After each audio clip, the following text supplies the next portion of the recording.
មានប្អូនវាក្លិនវាឃើញទេអត់តថ្ងៃណាអីអត់តមិនដែរក្លិនវាមានខ្ជះប្អូនខ្ជះប្អូនផងតែអាវាធ្វើក្នុងតែមានទុំហ្នឹងនេះអានេះរី6ឬក៏មិនផងមិនផងរី6តែពីដែរ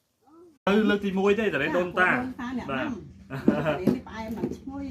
តារ៉េអាយុវែងមូលល្អឈ្ងុយហ្នឹងថាពូជខ្មែរពូជខ្មែរចឹងពូយើងតាមមុខធម្មតាបាទឥឡូវចាប់តាមមើលផ្ដើមមើល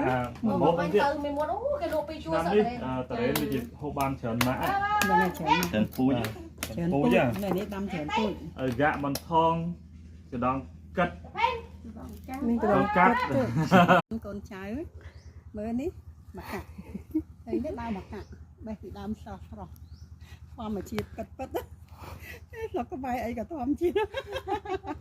សុបាយចិត្តចាបរិយមួយនេះនេះហើយមកបេះបានច្រើនហើយ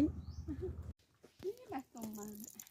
នៅមកខិតមកតាហាងមកខុសបេះបានទីហូបអត់ខ្ញុំញ៉ាំមួយបេះពីដើមនេះមក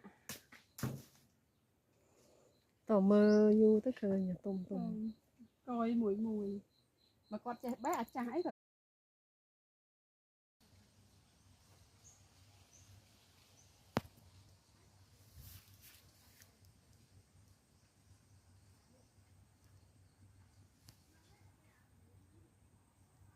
ចា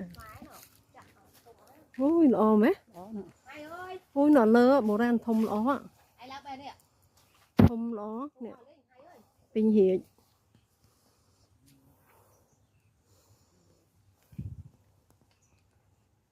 ព្រីងនៅព្រីងនៅនោះគេលោកដើរអូព្រីងព្រីងផ្អែមហ៎ព្រីងអាប៉ុនមានជើងហ៎ហ្នឹងហើយទុំនៅទុំបេះបន្តិចទុំយ៉ាងនោះដល់អត់មើលទៅ